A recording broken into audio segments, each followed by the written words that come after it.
ជំរាបសួរនិងសួស្តីបងប្អូនទាំងអស់គ្នានៅក្នុងឱកាសពេលនេះដែរនាងខ្ញុំបានលើកយករឿងមួយមកដើម្បីនិយាយគឺរឿងនេះមានកើតឡើងនៅប្រទេសចិនដែលជារឿងសាហាវមួយសាហាវជាទីបំផុតដែលហ៊ានសម្រាប់ប្តីដើម្បីញាត់ទៅក្នុងទូទឹកកកតាមត្រូវ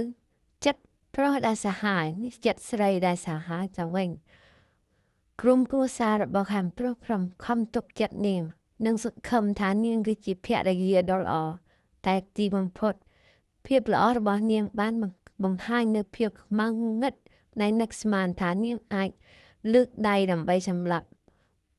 ដាក់ថ្នាំបំពុលដើម្បីសម្លាប់ប្តីនាងបាននាងគ្មានចេតនាឬក៏នាងពំប្រាថ្នាយូរហើយនាងហ៊ានធ្វើនាងហ៊ានប្រព្រឹត្តនាងហ៊ានបោកនាងហ៊ានខ្លែងបន្លំគ្នាមានហ៊ានพูดក៏ហកនេះគឺជាភាពកាចសាហាវរបស់នាងបានបញ្ចេញជាចំនួន1ឆ្នាំនាងមានចិត្តកាចសាហាវខ្មៅមិនសម្រាប់ប្តីរបស់នាងដែលគ្មានការអាណិតអាសូរ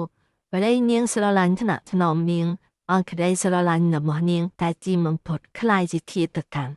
ឃាតករមានឈ្មោះថាលីអូខេកុំឲ្យចាំយូរតទៅទៀតរឿងគឺមានដូចតទៅនៅថ្ងៃទី9ខែមីនាឆ្នាំ2023ម្ដាយម្នាក់បានមកដល់ផ្ទះកូនស្រីរបស់គាត់ដើម្បីជួយសម្អាតផ្ទះនៅគណៈដែលគាត់កំពុងរៀបចំផ្ទះគាត់បានឃើញទូទឹកកកមួយគួរឲ្យចម្លែកនៅជ្រុងមុំបន្ទប់ទូទឹកកកនោះមើលទៅដូចជាមិនបានសម្អាតយូរខែមកហើយដោយឱកាសកូនស្រីរបស់គាត់អញ្ជើញទៅក្រៅគាត់ក៏សម្រេចចិត្តដើម្បីសម្អាតទូទឹកកកនោះឲ្យបានល្អដើម្បីសម្អាតទូទឹកកកនោះទាំងក្រៅនិងទាំងក្នុងគាត់ត្រូវតែបើកស្កុត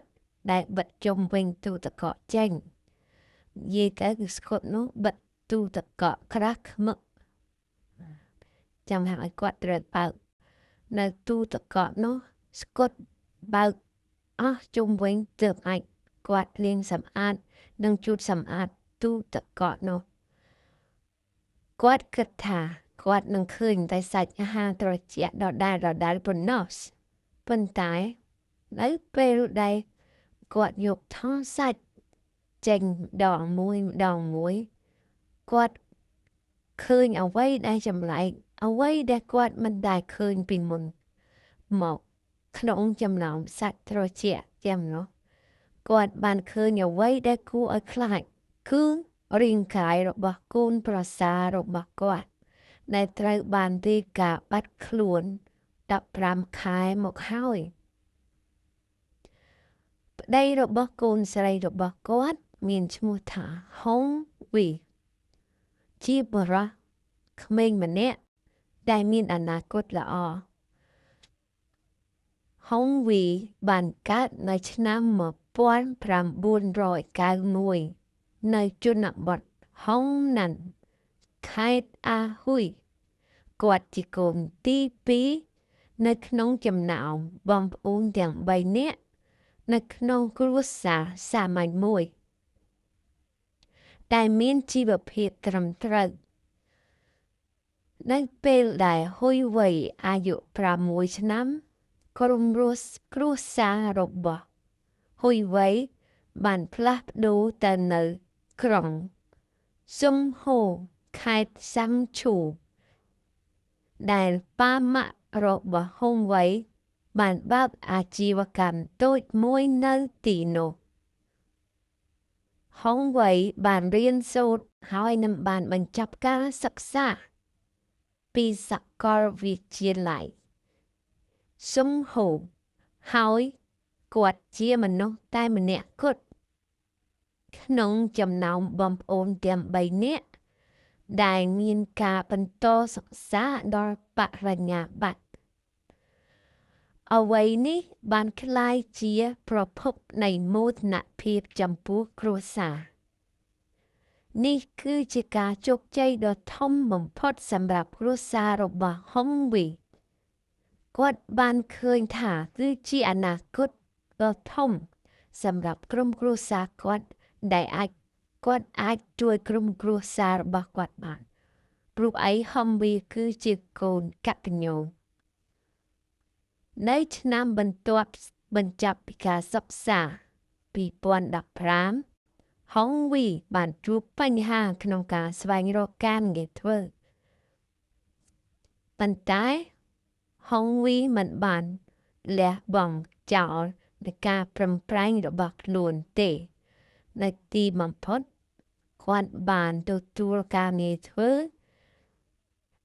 ជាភរិយាអាចារ្យណាទ្រព្យគ្រួសាររបស់ហុងវីមានអារម្មណ៍សោកស្ដាយដោយសារតែហុងវីរៀនដល់បរិញ្ញាបត្រហេតុអ្វីក៏ត្រូវជ្រើសរើសនៅមុខរបរដូច្នោះនឹងការងារដូច្នោះប៉ុន្តែគឺជាការជំរើសរបស់ហុងវីទោះបីជាក្រុមគ្រួសារសោកស្ដាយយ៉ាងណាក្តីព្រោះគាត់សម្រេចចិត្តគាត់ត្រូវតែជ្រើសរើសយកមុខរបរនោះហុងវីធ្វើការខិតខំប្រឹងប្រែងអស់ពីលទ្ធភាពនៅឆ្នាំ2016ដោយសារតែការខិតខំប្រឹងប្រែងនិងស្ថានភាពទីផ្សារអចលនទ្រព្យកំពុងមានការរីកចម្រើននៅក្នុងទីផ្សារយ៉ាងខ្លាំងធ្វើឲ្យហុងវីបានទទួលកម្រៃជើងសារយ៉ាងច្រើនហើយចំទីបំផុតហុងវីបានលើកដំកើងឲ្យមានតំណែងខ្ពស់នៅក្នុងក្រុមហ៊ុនអចលនទ្រព្យដែលហុងវីបានធ្វើនោះនៅកន្លែងធ្វើការនោះហុងវីបានជួបនឹងមនុស្សស្រីម្នាក់ដែលមានឈ្មោះថាឆាដូងលីតែគេនាំគ្នាហៅថាលីលីគឺជាស្ត្រីដែលមានអាយុតិចជាងហុងវី2ឆ្នាំ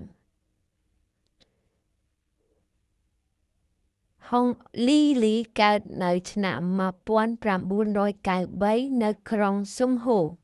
នាងមានសញ្ជាតិជាអ្នកក្រុងស៊ុំហូនាងមកពីគ្រួសារដែលមានស្ថានភាពល្អហើយមានលក្ខណៈស្ងៀមស្ងាត់ភាពជោគជ័យរបស់ហុងវីបានទាក់ទាញចំណាប់អារម្មណ៍របស់លីអ្នកទាំងពីរបានចាប់ផ្ដើមទាក់ទងគ្នាជាច្រើនតាមបណ្ដាញសង្គមហើយក៏បានចាប់ផ្ដើមស្រឡាញ់គ្នាផងដែររហូតដល់ថ្ងៃទី20ខែកុម្ភៈឆ្នាំ2017ពួកគេបានសម្រេចចិត្តជាផ្លូវការថានឹងចូលស្ដីដណ្ដឹងក្នុងសាមស្នេហាជាមួយគ្នាក្នុងភ្នែកអ្នកផ្សេងអ្នកដទៃគេមើលតអ្នកទាំងពីរគឺជាគូស្នេហ៍ដែលមានសុភមង្គលសប្បាយរីករាយហុងវៃបានផ្ដោតចិត្តទាំងស្រុងទៅលើលីគាត់ទូចិត្តចែករំលែកពេលវេលាដ៏ស្និទ្ធស្នាលរបស់គាត់ទៅលើបណ្ដាញសង្គម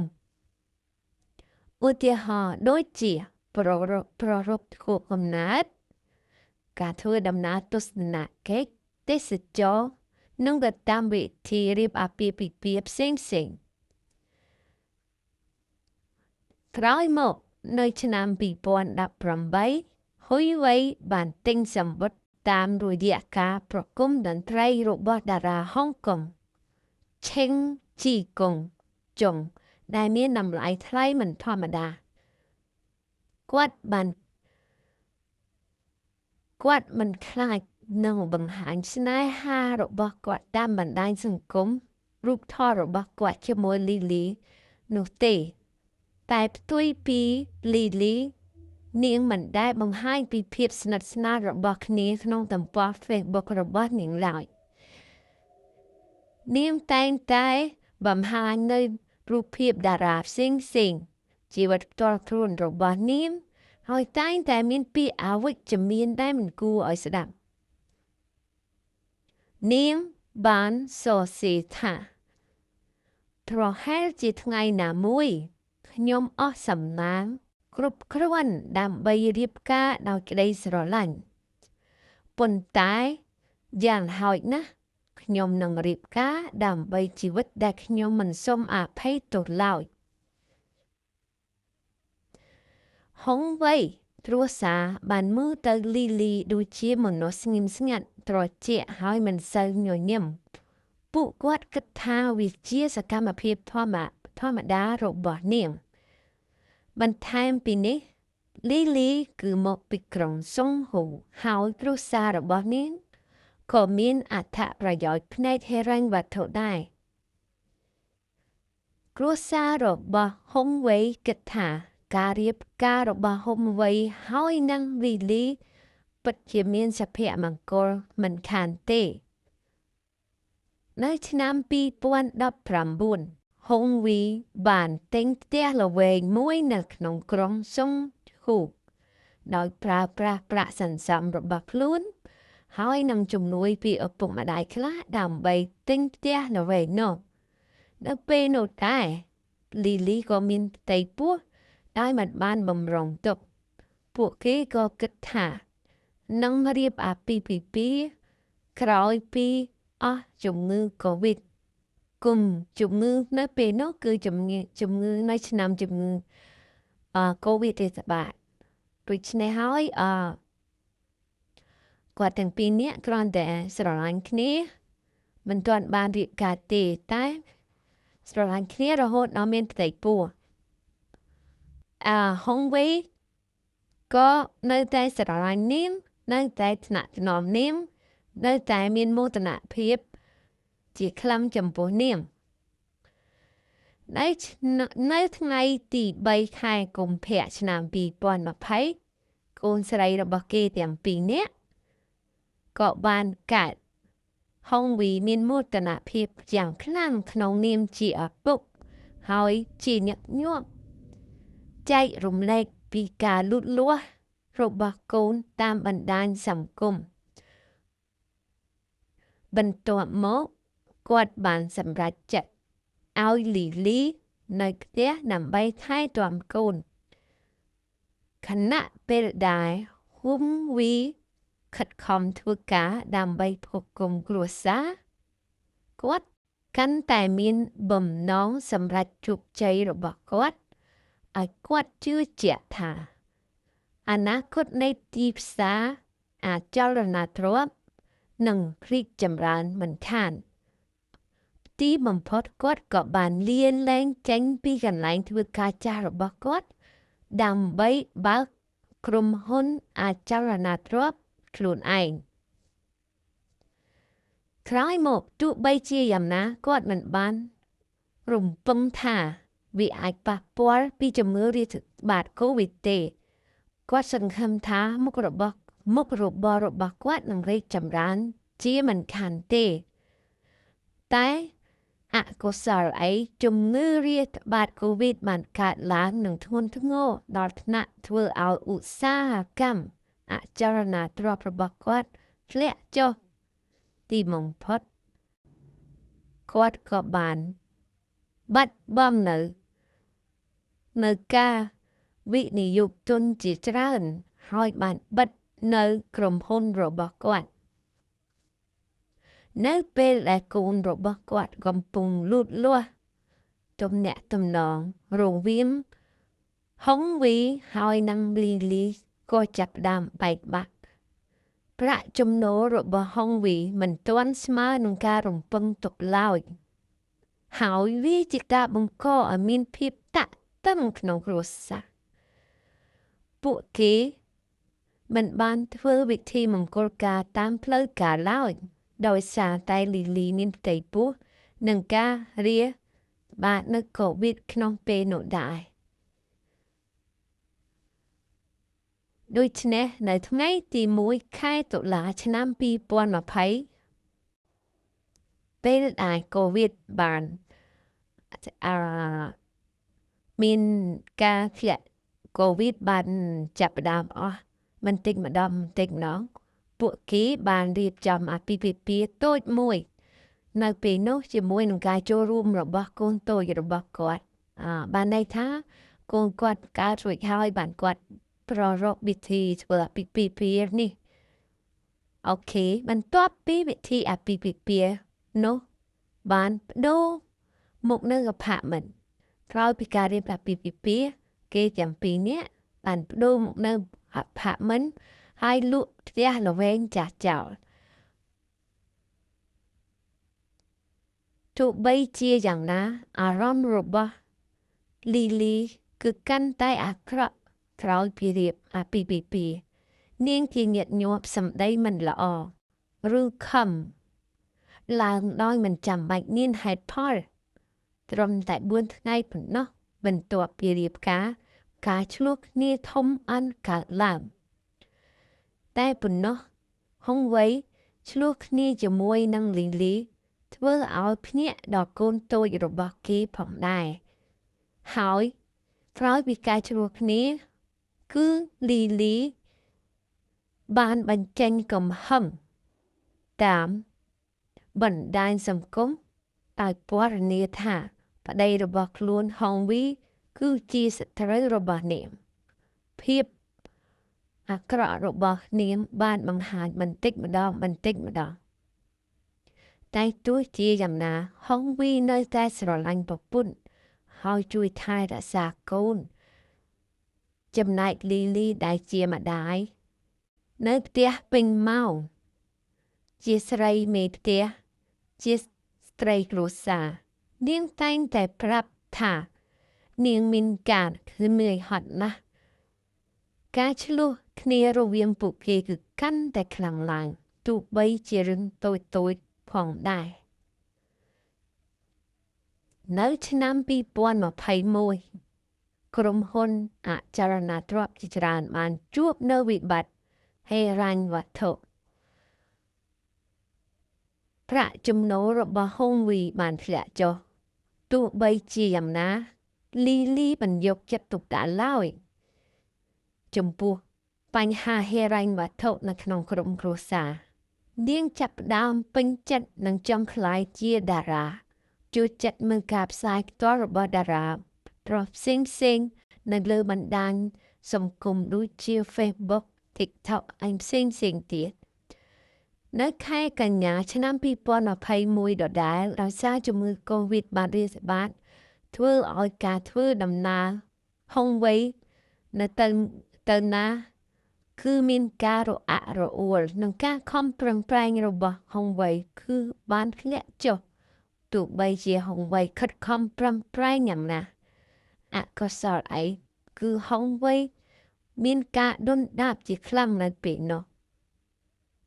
ផ្ទុយទៅវិញ Lily មិនបានគិតពីក្តីឡើយ Lily ចំណាយប្រាក់យ៉ាងច្រើន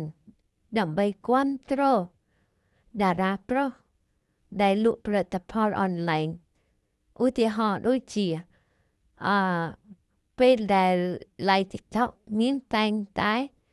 ទិញនៅធម្មតា TikTok មាន filter ដូចជាយើងទិញកាដូសម្រាប់គេឲ្យលុយអញ្ចឹងហើយ Lily ចំណាយទៅលើនោះជាច្រើនទៅលើតារាបរិះផ្សេងដែលមិនដឹងពីប្តីរបស់ខ្លួនហុងវីមិនបានដឹងទេនៅការប្រព្រឹត្តរបស់ Lily បានពេញចិត្តនៅបរិះតារាម្នាក់ដែលជាជនជាតិសុងឈូដូចនាងហើយនៅមិនឆ្ងាយពីផ្ទះរបស់នាងប្រហែលជា10គីឡូម៉ែត្រពីផ្ទះ Lily មានការចាប់អារម្មណ៍ទៅលើបរិះនោះ Lily តែងតែឲ្យរង្វាន់ទៅបរិះនោះជារឿយនាងមិនខ្លាចនឹងចំណាយនាងមិនខ្លាចប្តីនាងដឹងនាងមិនខ្លាចនៅអ្វីដែលនាងប្រព្រឹត្តនោះទេតាមរយៈផ្សាយផ្ទាល់របស់បរិះតារានោះបានធ្វើឲ្យ Lily មានការឆ្លក់វង្វេងក្នុងរយៈពេលប្រហែលខែប៉ុណ្ណោះ Lily បានចំណាយប្រាក់ប្រហែលជា30,000 ចិនដើម្បីចំណាយទៅលើបុរសនោះនៅពេលហុងវៃបានរកឃើញថា នៅក្នុងធនាគារហើយនៅផ្ទះមានវិក័យប័ណ្ណបំណុលយ៉ាងច្រើនគាត់បានសួរទៅកាន់លីលីថាហេតុអ្វីក៏បំណុលច្រើនម្ល៉េះបំណុលមកពីណានាងធ្វើអីដែរហេតុអ្វីក៏បំណុលមានច្រើនម្ល៉េះលីលីបានសារភាពប្រាប់ថាប្រាក់ទាំងនោះប្រើសម្រាប់តារាបុរសដែលនៅក្នុងបណ្ដាញសង្គមសម្រាប់ផ្សព្វផ្សាយឲ្យនាងមានកិត្តិយសឲ្យនាងមានមុខមាត់និងដើម្បីផលិតផលរបស់នាងដោយអះអាងថាជាការវិនិយោគទុនសម្រាប់ស្ថាបនានៃកេរ្តិ៍ឈ្មោះរបស់នាងលើបណ្ដាញសង្គមព្រោះនាងបានលក់ផលិតផលនៅឆ្នាំកូវីដគឺនាងលក់ផលិតផលអនឡាញនាងចង់ឲ្យអតិថិជនច្រើនដើម្បីទិញនៅផលិតផលនេះនាងត្រូវតែជួលនៅតារាបុរសដើម្បីជួយលក់នៅផលិតផលរបស់ខ្លួនពួកគេមានការឆ្លោះហុងវីហើយនិងលីលីមានការឆ្លោះគ្នារយៈពេលខ្លីប៉ុន្តែហុងវីមិនចាំឲ្យមានចំនួនបន្ថែមក៏បានទទួលការពិតនោះដោយមិនប្រាប់ឪពុកម្ដាយរបស់គាត់ឡើយដើម្បីបិទបំណុលហុងវីបានលក់អាផាតមិនដែលខ្លួនធ្លាប់ទិញពីមុនមកដែលជាជំនួយឪពុកម្ដាយផងដែរលក់ដើម្បីដោះបំណុលនិងដើម្បីសុភមង្គលក្រុមគ្រួសាររបស់ខ្លួនហុងវីមិនបានគិតពីភាពលំបាករបស់ខ្លួនទេហុងវីសុខចិត្តលះបង់គ្រប់បែបយ៉ាងដើម្បីលីលីហុងវីសុខចិត្តលះបង់នៅភាពមានបានរបស់ខ្លួនដើម្បីលីលីក្រោយពីគាត់បានលក់នៅអាផាតមិននោះ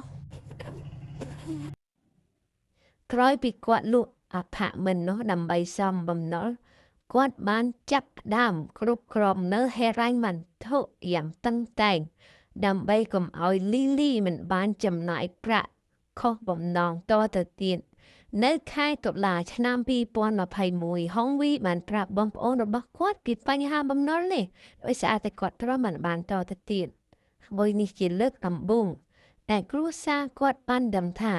បញ្ហាពិតប្រាកដក្នុងគ្រួសាររបស់ហុងវីគឺធ្ងន់ធ្ងរប៉ុណ្ណាដែរនៅថ្ងៃទី24ខែវិច្ឆិកាឆ្នាំ2021ហុងវីបានត្រឡប់ទៅផ្ទះស្រុកកំណើតរបស់ខ្លួនដើម្បីធ្វើពិធីបូជាសពបរោះបន្ទាប់មកគាត់ក៏ត្រឡប់ទៅសង្ហូម្នាក់ឯងដោយមានផែនការថានឹងត្រឡប់បន្តជួយលីលីដែលបានថែទាំគោម្នាក់ឯងព្រោះអីគាត់ទៅស្រុកកំណើតរបស់គាត់ជាមួយនឹងក្រុមគ្រួសាររបស់គាត់ឪពុកម្ដាយរបស់គាត់បងប្អូនរបស់គាត់តែលីលីមិនបានទៅតាមទេពេលដែលប្ររពចប់នៅពិធីនោះគាត់សុខចិត្តមកវិញម្នាក់ឯងដោយមិនចាំឪពុកម្ដាយគាត់ដើម្បីប្រញាប់ប្រញាល់មកជួយលីលីវិញដើម្បីមើលថែកូនហុងវីមិននឹកស្មានថាអ្វីដែលរងចាំគាត់នៅផ្ទះមិនមែនជាក្តីស្រឡាញ់ពីភរិយាទេប៉ុន្តែជាវិញ្ញាណថ្នាំពុលនិងទូតកកធំមួយដែលលីលីបានរៀបចំជាស្រេច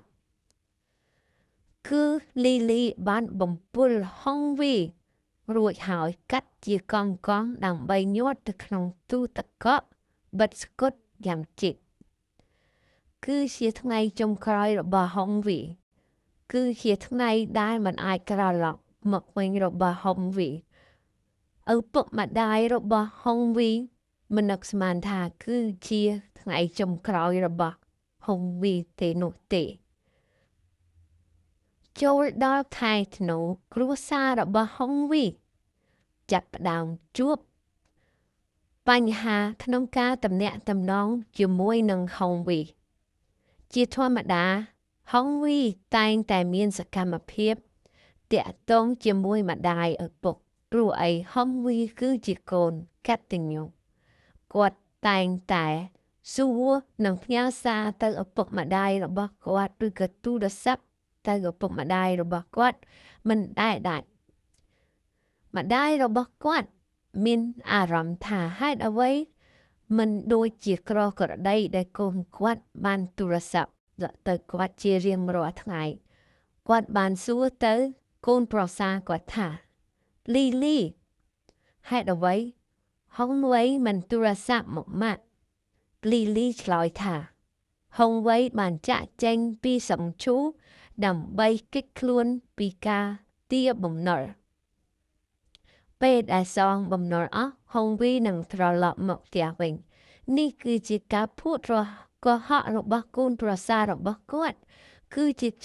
ចិត្តខ្មៅងងឹតរបស់កូនប្រសាររបស់គាត់ដែលសម្រាប់ប្តីញាត់ក្នុងទូទឹកកកហើយបានប្រើប្រាស់ទូរស័ព្ទរបស់ប្តីដើម្បីផ្ញើសារទៅម្ដាយក្មេក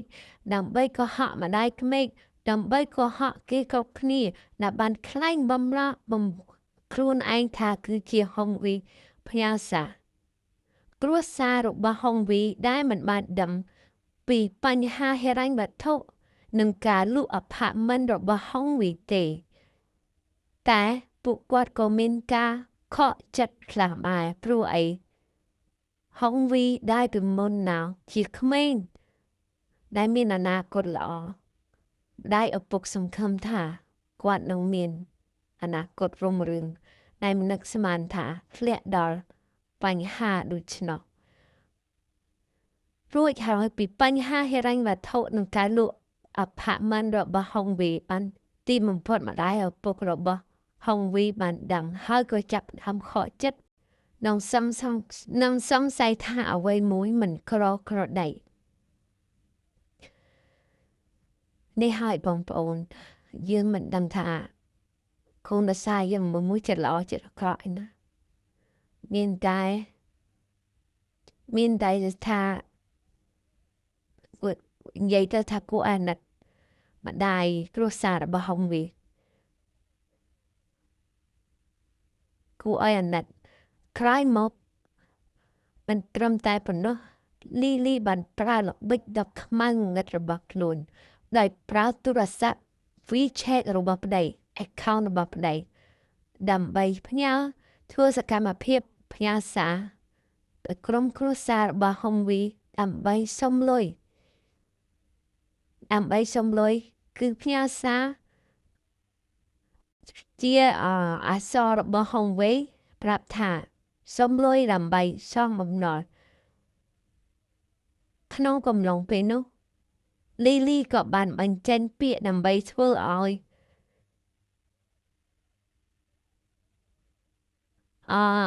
ឪពុកម្ដាយរបស់ហុងវៃបានជឿថា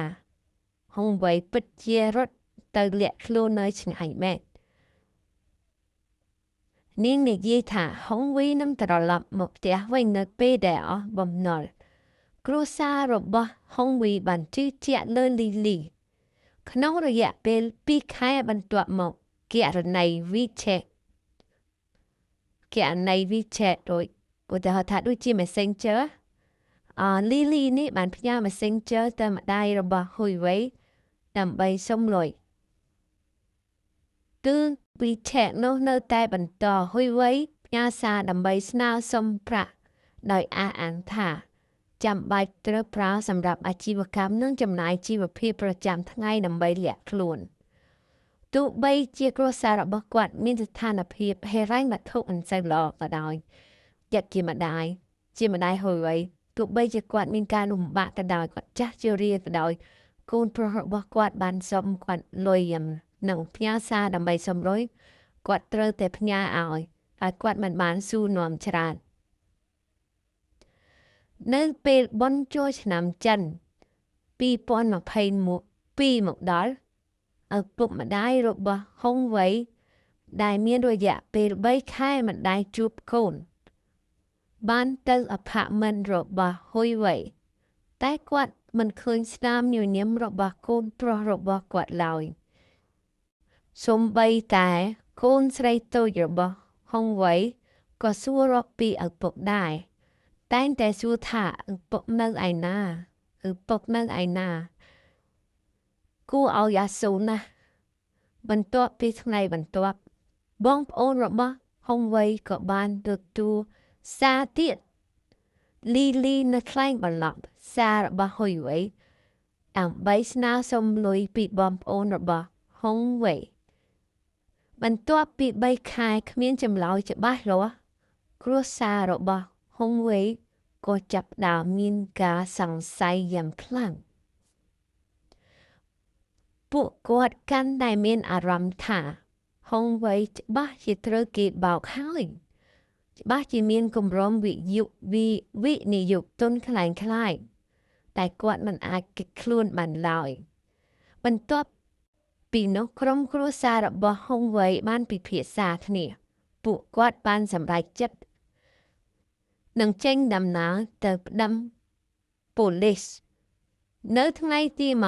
24ខែកុម្ភៈឆ្នាំ2022គ្រួសាររបស់ហុងវ៉េបានដាក់ពាក្យជាផ្លូវការថាហុងវ៉េបានបាត់ខ្លួនរយៈពេល15ខែហើយក្នុងខែបន្ទាប់មកនោះពួកគាត់បានទៅកាន់ការិយាល័យប៉ូលីសទៀតរហូតដល់តែ3ឬ4ដងដើម្បីសួរពីព័ត៌មាននៃការស៊ើបអង្កេតរបស់ប៉ូលីស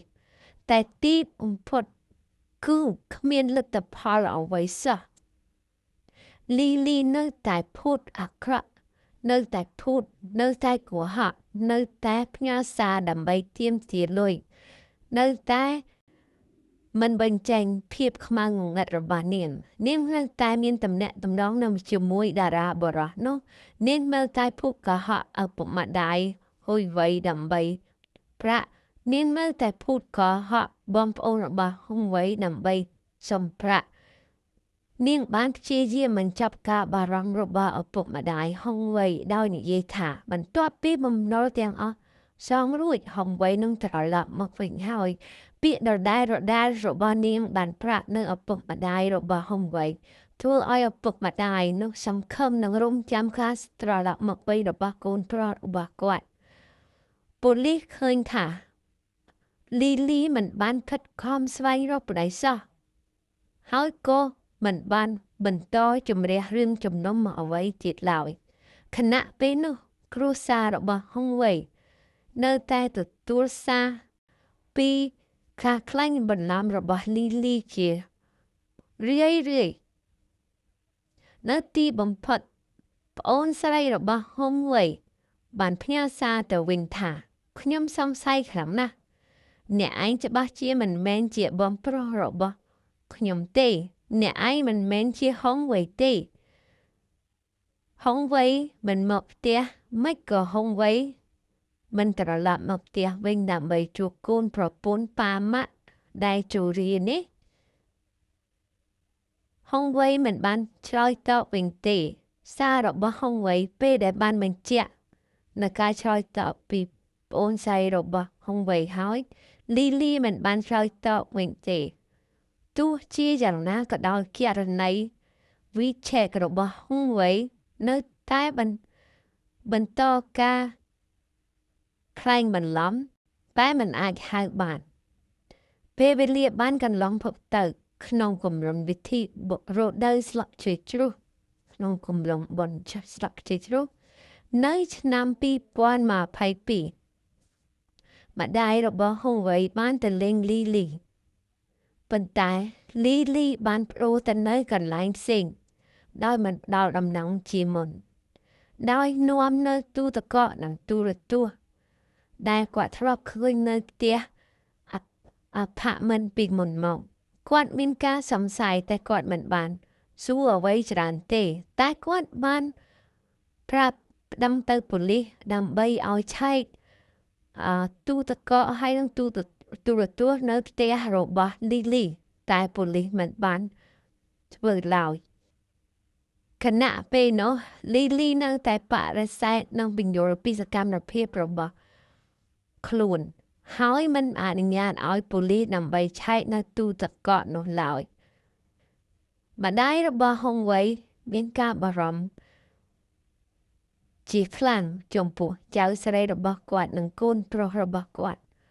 ក៏បានសម្រេចទៅលេងផ្ទះថ្មីរបស់លីជារឿយ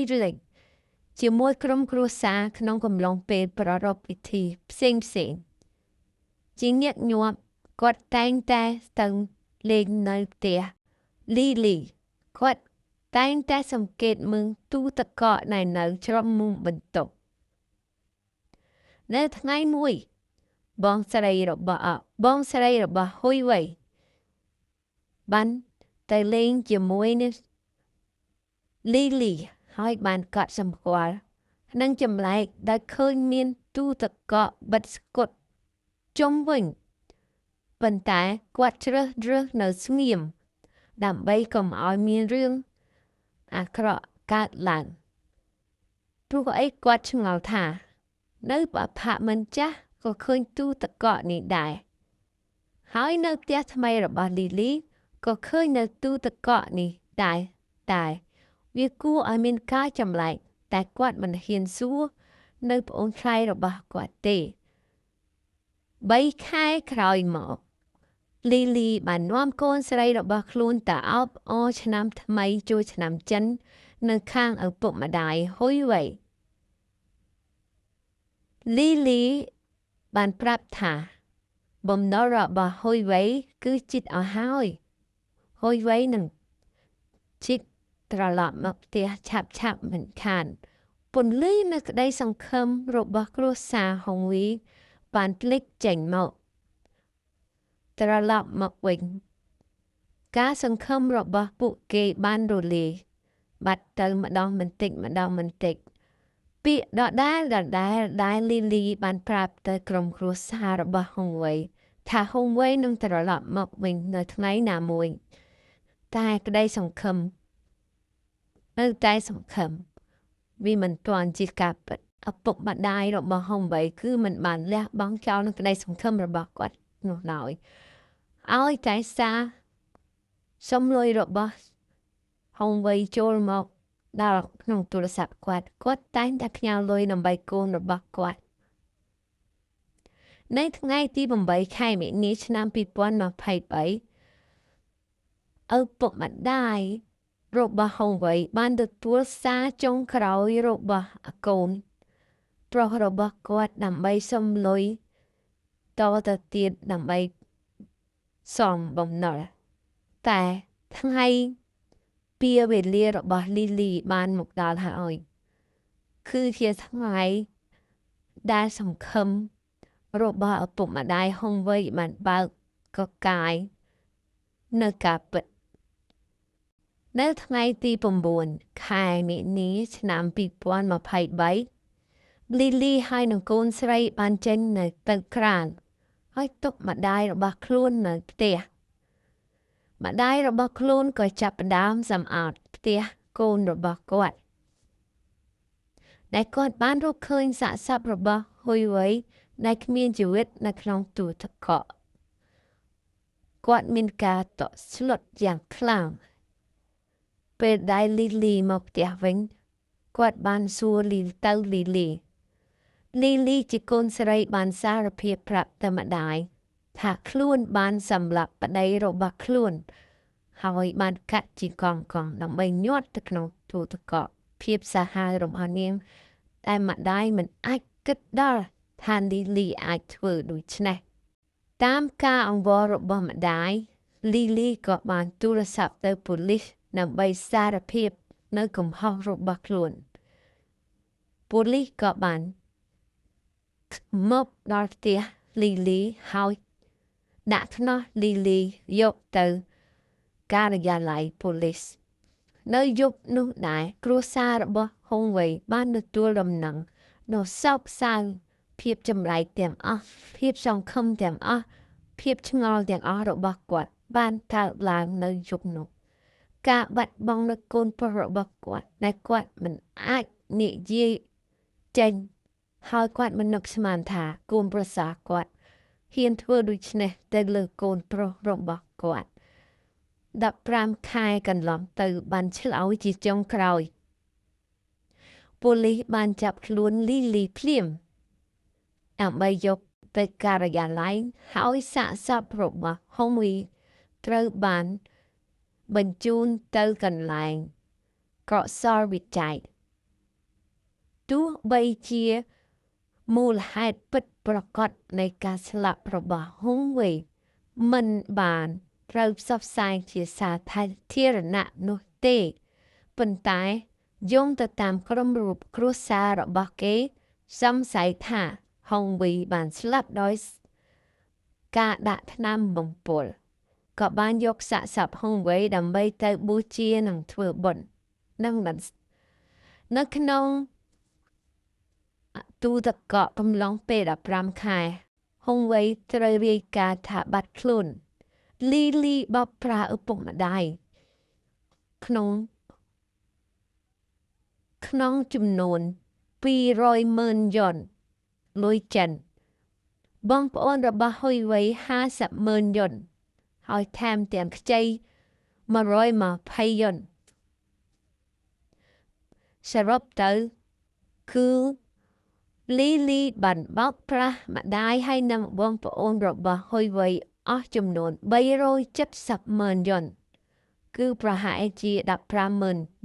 $15,000ពីការដែលនាងឆ្លក់វង្វេងនៅស្នេហាលើតារានោះឡើយគ្រួសាររបស់ហុងវៃគឺមិនអត់ឱនឲ្យនិងអភ័យទោសឲ្យលីលីនោះទេលីលីបានសារភាពប្រាប់ប៉ូលីសថានាងបានសម្លាប់ប្តីរបស់នាងដោយសារចំនួនក្នុងគ្រួសារយ៉ាងណាមិញមានមនុស្សជាច្រើនក្នុងបណ្ដាញសង្គមគិតថាលីលីពិតជាសម្លាប់ហុងវៃដោយសារតែហុងវៃបានហាមឃាត់នាងកុំឲ្យជួបតារាព្រោះដែលនាងពេញចិត្តនាងបានចំណានលុយជាច្រើនទៅលើតារានោះហើយមានទំនាក់ទំនងស៊ីជម្រៅទៅទៀតតារាបុរសនោះតារាប្រុសនោះបានចេញមកបង្ហាញភាពពិតថាលីលីបានរៀបការតែគាត់មិនបានបំបែកបំបាក់នៅចំណងប្រិយប្រពន្ធរបស់គាត់របស់លីលីនោះទេហើយលុយដែលចំណាយ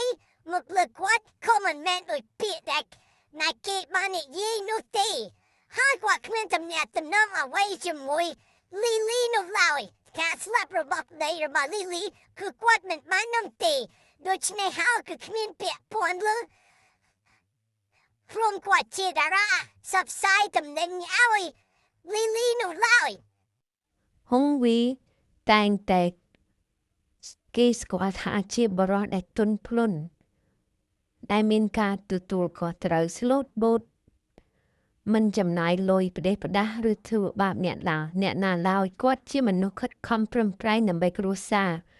ហើយថែមទាំងមានឆន្ទៈទទួលខុសត្រូវចំពោះកំហុសផ្សេង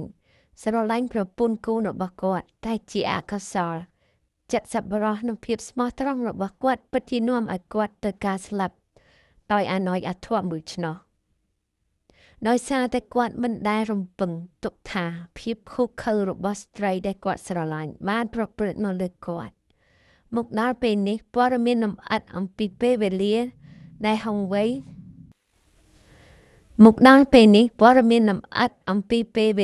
និងរយៈពេលដែលហុងវៃត្រូវបានគេសម្លាប់ក៏មិនទាន់បានកំណត់យ៉ាងពេញលេញនៅឡើយទេប៉ុន្តែប៉ូលីសបានបង្ហាញថាវាគឺជារឿងមួយច្បាស់ណាស់ដែលលីលីមិនដែលស្រឡាញ់ហុងវៃទេ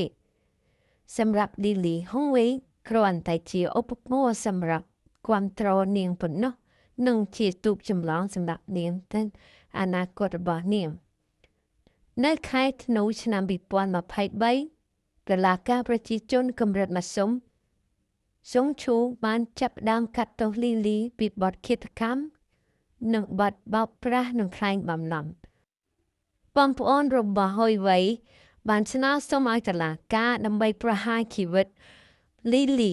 ព្រោះគេមិនអាចអត់ឱនឲ្យលីលីបានទេគេសង្ឃឹមថាគ្រួសាររបស់គេនឹងទទួលបានយុត្តិធម៌សម្រាប់ហុងវីរដ្ឋាភិបាលបានបិទការផ្សព្វផ្សាយពីរឿងរបស់ហុងវៃដើម្បីបញ្ឈប់ផ្សព្វផ្សាយឲ្យចេតនានៅព័ត៌មានរបស់ហុងវីដើម្បីកាត់បន្ថយដល់ការប៉ះពាល់ដល់សង្គមនិងជាពិសេសអត្រារៀបអាពាហ៍ពិពាហ៍ធ្វើឲ្យមានការប៉ះពាល់និងភ័យខ្លាចជាសាធារណៈសង្ឃឹមថាគ្រួសារហុងវៃទទួលបានយុត្តិធម៌សម្រាប់កូនរបស់គាត់ នេះគឺជាមេរៀននៅក្នុងជីវិតក្រុមគ្រួសាររបស់ហុងវេតែมันអាចបំភ្លេចបានអូខេពេលទាំងអស់នេះដែលនាងខ្ញុំបាននិទានសង្ឃឹមថាបងប្អូនស្ដាប់ដើម្បីជាការគិតជាតម្រាប់នៅក្នុងសង្គមគឺមានមែននៅភាពសាហាវដូច្នោះចិត្តសាហាវព្រៃផ្សាយខូបខើគិតតែពីផលប្រយោជន៍របស់ខ្លួនសូមជូនពរបងប្អូនមានសុខភាពល្អរុងរឿងមានសុភមង្គលហើយស្ដាប់រឿងនេះគឺជាការកំសាន្តនិងជាការឧទាហរណ៍នៅក្នុងជីវិតពិតបើសិនជាពេញចិត្តនៅការពេញចិត្តនៅរឿងដែលខ្ញុំបាននិយាយនេះសូមចុច share like subscribe និង comment អូខេជម្រាបលាបងប្អូន